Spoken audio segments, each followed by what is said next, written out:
might have heard of a town called Billsville, but did you know that this town was one of the only towns that actually benefited from the Homestead Act of 1866? But look, don't worry, I did some digging.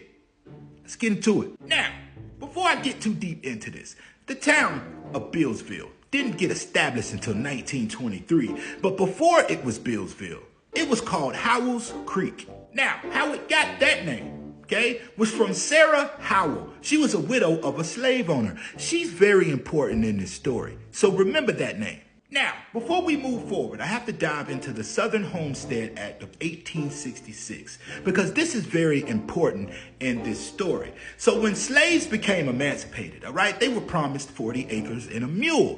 What that comes from is from this Homestead Act. Now, the whole purpose of the Homestead Act was if you were emancipated, all right, you were a freed slave. Okay, they would give you anywhere between 40 and 160 acres of land in a few states, Georgia, Louisiana, Florida, Alabama, and a few others. But the thing is that this sounded really, really good to all freed slaves.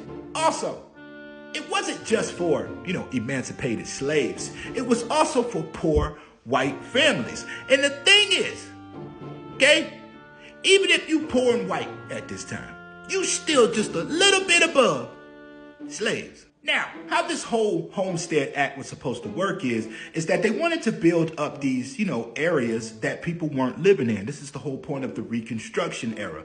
And they would give you the land, but you would have to build up the land. You would have to bring in the roads, build the homes, churches, schools, whatever it is.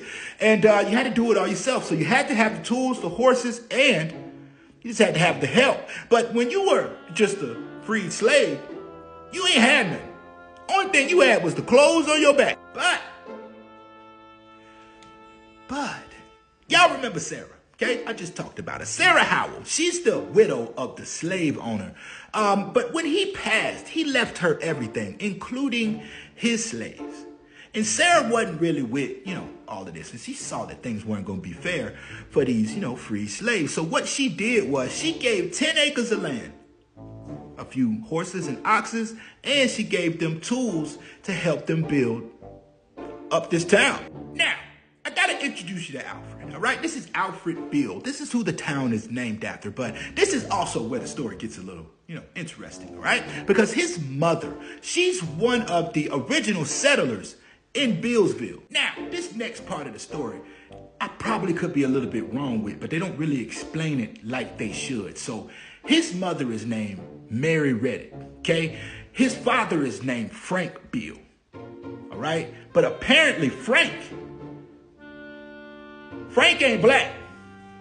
He was actually the overseer at the plantation. Now, where the confusion comes in is in 1860 something, the census says that his parents were from the area of Florida, from this area, Lake City. But the thing is, if you go a little bit further into the future, the census says that his mother was from Georgia and his father was from Alabama. It makes no sense. But what I think really happened is that they tried to hide this whole situation. But people really knew who his daddy was because his brothers and sisters, their daddy was the husband of Mary Reddick. I know I'm getting this whole story wrong. So if you are a part of this family, because I know y'all still out there, I just did the whole thing on y'all. I need y'all to get inside of these comments. Now, y'all can pause this, read it, see if your name on there, and y'all can go ahead and do your research because if you are a part of these 12 original families that started Billsville, all right, you got a lot of history with your name. Matter of fact, your history, your family history, all right, y'all started one of the oldest black communities in America. Y'all should be proud of that. Now, all the way up until 1923, those 12 families built up this community, all right? They built the homes, churches, schools, built the road, the infrastructure, all of that, all right? Matter of fact, remember Alfred Beal?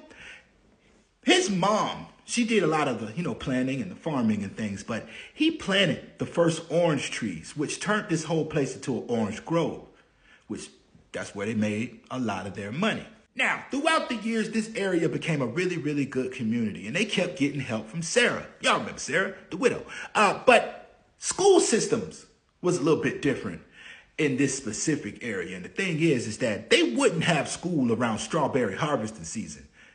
These kids had to be in the field, helping the parents, making that money. Before I move on, I got to clear up something real quick, all right? So this became a settlement. Bealsville became a settlement in 1866, right after the Civil War. But it didn't actually get established as Billsville, okay, until 1923. I just wanted to clear that up a little bit. Now, if we fast forward a little bit, this is the Glover School, all right? It was named after William Glover. And I'm going to be honest with y'all, I'm probably going to have to do a whole nother video about this guy, because the reason they named this school after him, because he was the first black person in Florida, okay, to receive a first-class teaching degree. He was a former slave. That's awesome. Now, this town is historic, all right? They got the plat to prove it, all right? But not only is it historic, but there's a bunch of cool stuff still from that time frame in the city that you could go visit. One of the places you can visit, it's a house that's still standing there. I don't know if this house is still there, but I'm telling you, this thing is hanging on by a thread, literally. Anyway, if you are in the area, let me know if this place is still standing. This is actually one of the great, I'm thinking, granddaughters of one of the original settlers. So if I got any of this story wrong, I'm going to need y'all in the comments to please help me and everybody else out. We need more information about this town. Also, the school is still here. If you know where this is in Billsville, okay, put it in the comments. Now, I don't know what y'all gonna do to remember this. Like it, comment, share it. I don't know, but the more you know. I'm just trying to figure out what kind of wood they using on that, that little shack. Peace.